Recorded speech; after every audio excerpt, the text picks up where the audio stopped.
Good morning, everyone. Welcome to Coffee with Canda. Grab you some coffee and a notepad and let's get started. Let me start with introducing myself. My name is Canda Olney, and for the past 30 plus years, I have been in the banking and lending industry. I've worked in all different types of banking and lending. I've worked in commercial lending, I've worked in consumer lending, and but the majority of my career has been in mortgage lending. That's my favorite lending of all types. The reason being, I love working with families and individuals and helping them find the right mortgage that fits their needs for their dream home. You know, a lot of times you may be at the point where you're thinking, okay, well, do I even want to purchase or do I want to continue to rent? Well, that's going to be a personal question, and it's going to depend upon several things. One's going to be your personal situation, where you are at this point in your life, your area where you're living, and your future plans as far as how long you're going to occupy the house. Let me give you some good examples. Where we live, rent is at a premium. The reason being, we have a military base that doesn't have on-site housing. We have several universities here where we have a lot of college students renting. We have 2 major medical hospitals and the spinoff from that, so people in and out with that. 9 times out of 10, again, in our area, you can find a home and pay your principal and interest payment, your taxes, your insurance, and even if you get 100% program and pay the private mortgage insurance, cheaper than you can buy a home. Now, some of the flip side of that is, let's say you're going to be stationed here 3 to 4 years when you're with the military. It may not be worth it to you to purchase a home. It may be better for you to rent because you're not going to come up with your down payment if you happen to, your closing cost, or the realtor fee when you sell the property. Same thing if you're here just for your education. Typical education, 4 to 6 to 8 years, depending on what degree you're here for. If you're here for 8 years and can afford it, I highly recommend that you purchase. But if you're going to be here for 4 years, 5 years at the most, it may not be worth it. You kind of need to look at your own financial circumstance. Now, an exception to that, is in life, everything has exceptions, would be, I have a lot of parents that I help them purchase a second home and they use it for their children to live in.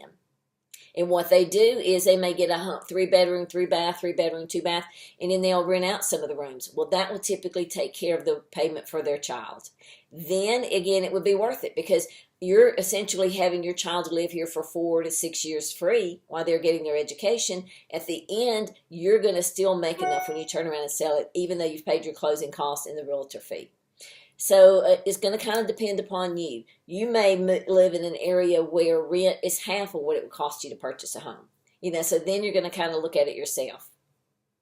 What I like, again, so much about with the lending is helping the people find the right thing that helps them.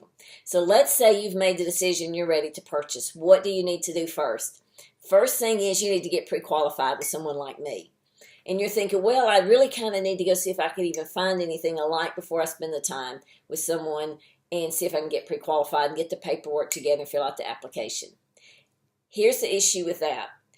Number one, a lot of realtors will not show you property unless you're pre-qualified because they may spend 4 months or they may spend 4 days in a row with you all the time and find the perfect house that you've fallen in love with. They send you to me to get pre-qualified, come in to see me, and all of a sudden we find 10 things on your credit report you had no clue was there, or it's not even yours. Well, that can't come off overnight. That's something we have to work at.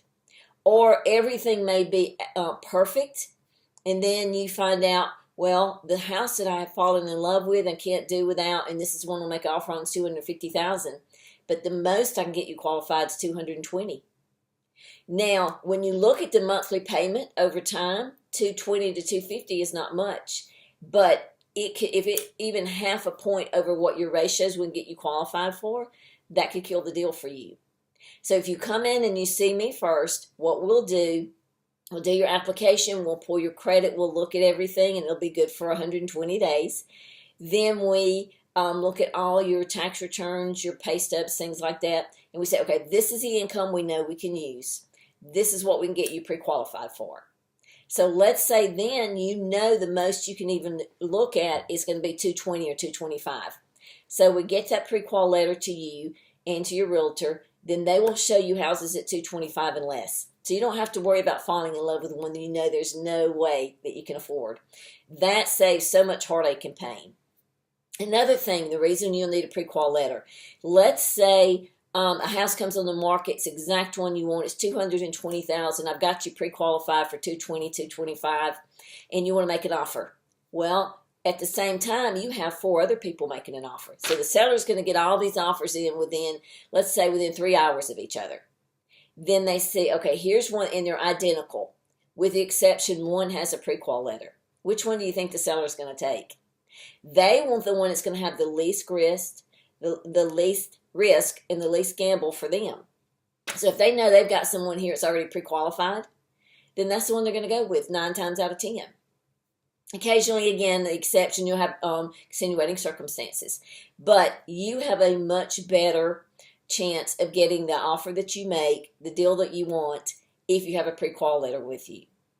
The other thing is, let's say you're self-employed and you don't have enough time as self-employed and you come in to see me. Then I can tell you this is what you need. This is how long you need to wait. So in that time, we could also be working on, okay, let's say if we can get your, while you're waiting for, let's say, your 6 months to come up to where you hit your mark, that we can use your self-employed income. The other thing would be, let's see if we can get your credit score up another 20, 30 points in that time frame, because that's going to help your rate. That's going to help your private mortgage insurance if you have to use that too. So there's all different scenarios and different reasons. Once you decide you're ready to purchase, you come in and see me, you get pre-qualified, you get your realtor. I highly recommend you work with a realtor. Here's the reason why.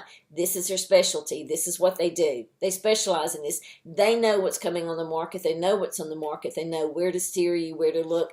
For example, let's say you have 3 children and maybe one's a special needs. Well, they can tell you which school systems in the area would work best for you.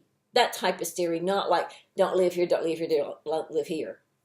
Also, let's say you're retired and you want to, you're downsizing or you're moving to this area. They can tell you, okay, we have several retirement communities. We need to take you and let you look at those first. Let's say you want to live in the country. Okay, so they will take you and they'll show you those areas. You can spend hours and hours online trying to find the home yourself. The majority of the time, those homes are already going to be sold and no one's updated those.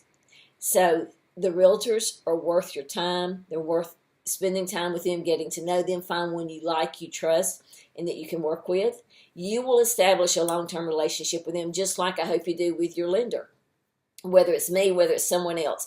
That's what you want. You want people you can trust, that you can work with, that will help you find your needs.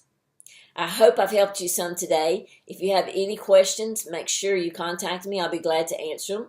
The other thing would be, if you have anything you want me to cover, put that in the comments. I'll be glad to go over that with you.